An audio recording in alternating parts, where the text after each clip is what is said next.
So the purpose of the week action really was around engagement. It's re-educating the public that face masks are still compulsory on public transport.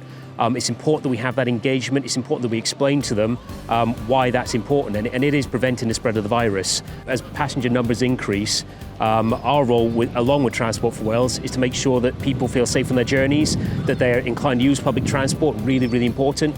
But they've got to feel safe, and to do that, we need to show that we're doing our bit to make sure people are aware that they need to wear that face mask.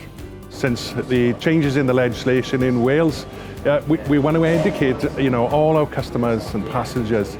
So face coverings, for example, are still mandatory on all our trains and public transport generally in Wales, and especially if you go into our stations or confined spaces within the stations, such as breakout areas or cafes.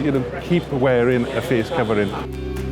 The last week we've been enforcing and encouraging the use of wearing face coverings on public transport and inside our stations. As a lot of people don't know, it's still law in Wales at the moment. We do get people that often travel from England, they're not aware of the current rules and how everything has changed. But it's been quite good, compliance has been good, we haven't had much problems so far.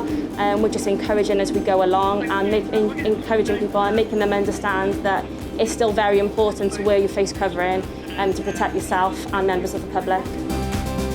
Compliance overall has remained high, but we do have to issue that reminder as well, because like I say, with those changing regulations and with bars opening, we now no longer have to wear them in hospitality, yet we still have to wear them on the network. It's important that we convey that as well. And we are seeing, and hopefully we see today, more people coming back onto our network.